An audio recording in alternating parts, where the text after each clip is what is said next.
January 28, 1944. The Italian peninsula's western coast, just south of Rome. The Anzio beachhead. For 2 weeks, the Allied forces had been pinned down on the sand, encircled by German artillery zeroed in on every inch of the shoreline.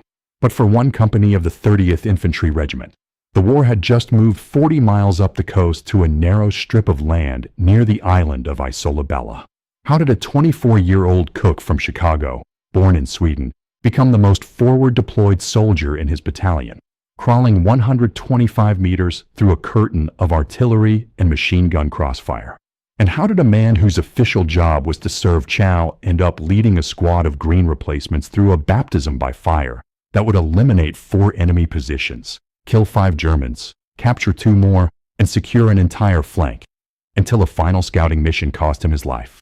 This is the story of Tech 5 Eric G. Gibson.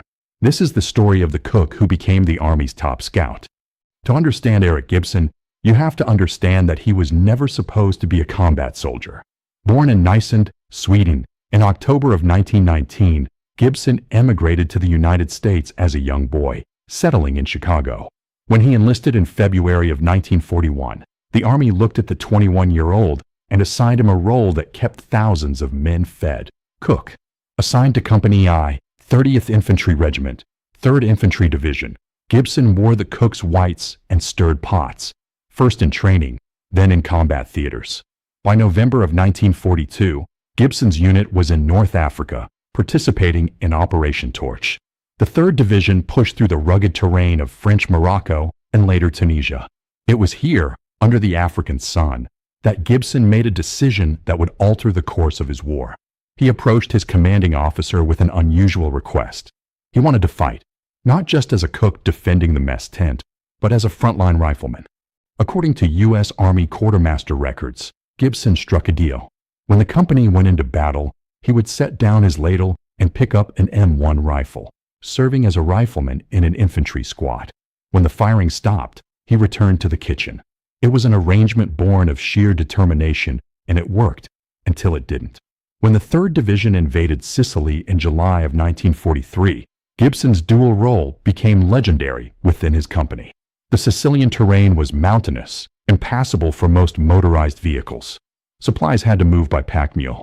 Gibson volunteered to lead the mule trains across miles of enemy-held ridges, navigating trails that weren't on any map. He became the company's eyes and ears, scouting ahead to locate enemy positions. In one firefight, he killed and wounded 2 German soldiers before they even knew the Americans had arrived. His commanding officer noticed. When the company needed a point man, a scout to move ahead of the main body and sniff out trouble, they didn't pick a seasoned infantry veteran. They picked the cook. By the time the 3rd Division pulled out of Sicily and prepared for the invasion of mainland Italy, Gibson had unofficially become the unit's top scout. By mid-January 1944, the 3rd Division had fought its way up the Italian boot. On January 22nd, they came ashore at Anzio as part of Operation Shingle, the amphibious landing designed to outflank the German winter line and capture Rome. But instead of a rapid breakout, the landing bogged down. German Field Marshal Kesselring reacted with characteristic speed, rushing divisions to contain the beachhead. For 2 weeks, the Allies sat on the sand. Pounded by artillery, the Germans had zeroed in on every grid square. On January 28th, Gibson's company I received orders to move north along the coastline toward the island of Isola Bella. The objective was to push out, secure the flank, and give the beachhead breathing room. But as they advanced, they walked into a kill zone. German positions were dug into the high ground overlooking the coastal road. Machine gun nests, mortar pits, and rifle pits covered every approach. The enemy had chosen their ground well. For Company I to advance, they would have to clear those positions, one, by hand. As the company pushed forward, Gibson took point. He moved low, using the terrain, reading the ground the way only a scout can. Behind him came a squad of unseasoned soldiers, replacements sent to fill the vacancies left by casualties in earlier campaigns. These men had never seen combat. They looked to Gibson not because he was a cook, but because he moved like he knew what he was doing. And he did. At approximately 1,400 hours, the column made contact. German machine guns opened up from concealed positions, stitching the ground with interlocking fields of fire. The green soldiers hit the dirt, unsure of what to do. Gibson didn't hesitate. He signaled the squad forward and began a flanking maneuver that would define the day. Crawling, sprinting, crawling again, Gibson worked his way to within grenade range of the first German position. He pulled the pin, counted, and tossed. The explosion ripped through the nest. Gibson was up and moving before the debris settled, his submachine gun chattering. For enemy positions. That's what the after-action reports would confirm. Gibson and his squad destroyed 4 fortified German fighting positions in the initial assault. When the smoke cleared, 5 Germans lay dead. 2 more emerged with their hands up, captured and disarmed. The squad had done it. They had taken the first objective without losing a man. But the day was far from over. The company's left flank was secure, but Gibson wasn't finished. That was the thing about being a scout. You never stopped moving forward. While the rest of the squad caught their breath and processed what they had just survived, Gibson pushed ahead alone. He entered a wide stream ditch, a natural trench that cut through the terrain, offering concealment but also danger. He moved methodically, weapon up, eyes scanning. 20 yards ahead, movement. A German soldier, concealed in the ditch, had been waiting. When Gibson came into view, the enemy opened up with automatic fire. Bullets snapped past Gibson's head. Dirt kicked up around him. In that moment, most men would have hit the deck, returned fire from cover, waited for support. Gibson charged. He ran forward, firing his submachine gun in controlled bursts, closing the distance with every step. The German fired again. Gibson kept coming. At point-blank range, he leveled his weapon and ended the fight. The enemy soldier crumpled. Gibson kept moving, but the Germans had observed the ditch. They knew an American was down there. As Gibson continued forward, German artillery began to walk shells into the trench line. Mortars joined in. The explosions were deafening, concussive blasts that knocked men off their feet and filled the air with shrapnel. One shell landed close, too close. The impact threw Gibson flat against the ditch wall. For a moment, he lay still, ears ringing, dirt covering his uniform. Then he forced himself up. As he rose, 2 German soldiers appeared 75 yards ahead, rifles raised. They fired. Gibson didn't take cover. He didn't retreat. He ran toward them. 75 yards of open ditch, no cover, 2 rifles firing. Gibson sprinted, firing as he ran. 50 yards. 30. The Germans kept shooting. 20 yards. 10.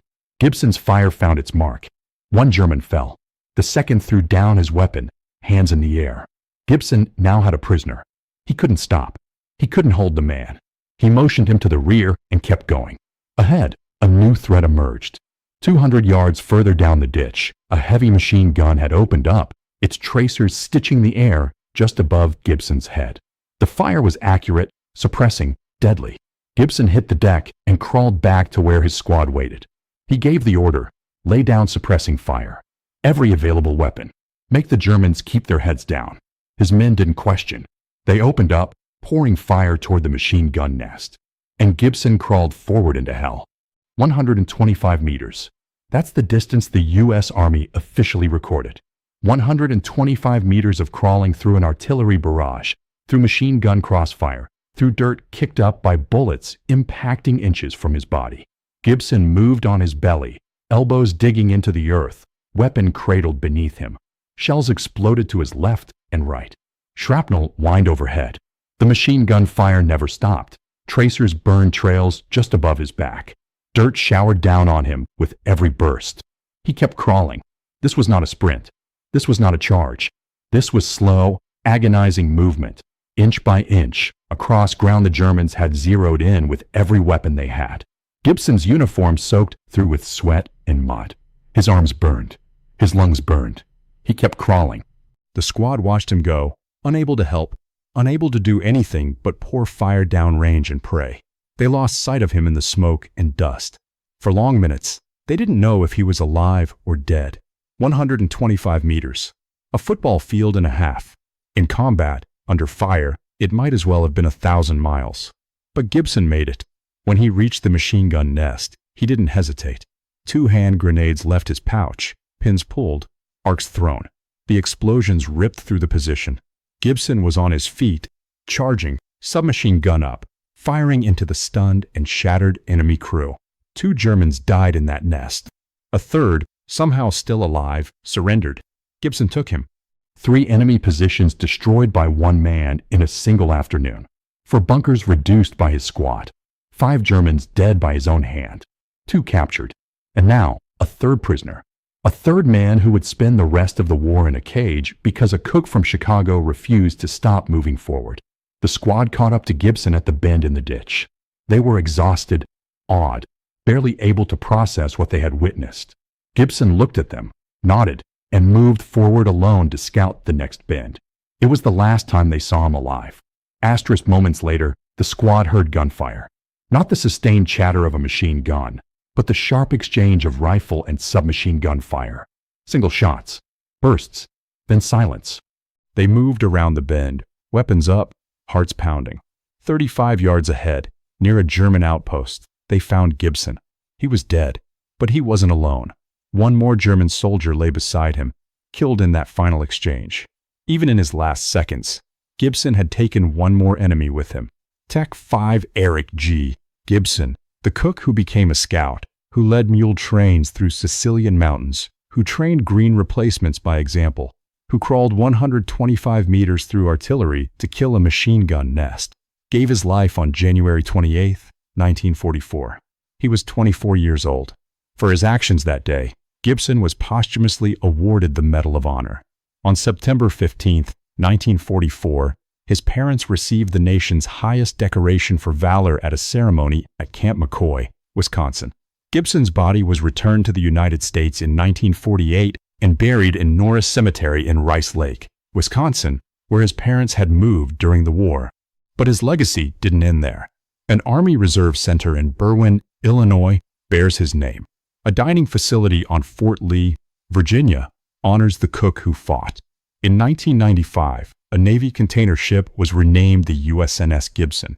In 1999, Eric Gibson was inducted into the Quartermaster Hall of Fame, recognition that the man who cooked for his comrades also saved them. Gibson's Medal of Honor citation reads, in part, his fearless, aggressive actions, undertaken under severe enemy fire and against overwhelming odds, so inspired his fellow soldiers that they quickly rallied and followed him in the attack. But Gibson didn't just lead the attack. He led through the worst of it. He crawled through the barrage. He charged the guns. He kept moving forward when every instinct told him to stop. Eric Gibson never wanted to be a hero. He wanted to be a soldier. When the Army made him a cook, he found a way to fight anyway. When the bullets flew and the shells fell, he kept moving forward. When the green replacements looked to him for leadership, he showed them how it was done. His story reminds us that heroism doesn't always come from the men with the most training or the highest rank. Sometimes it comes from the cook who volunteered for patrol. Sometimes it comes from the immigrant kid from Sweden who grew up in Chicago and decided that stirring pots wasn't enough. This was just one of countless untold stories from the Second World War. Subscribe to World War II Records as we continue to bring these forgotten chapters of history back to life.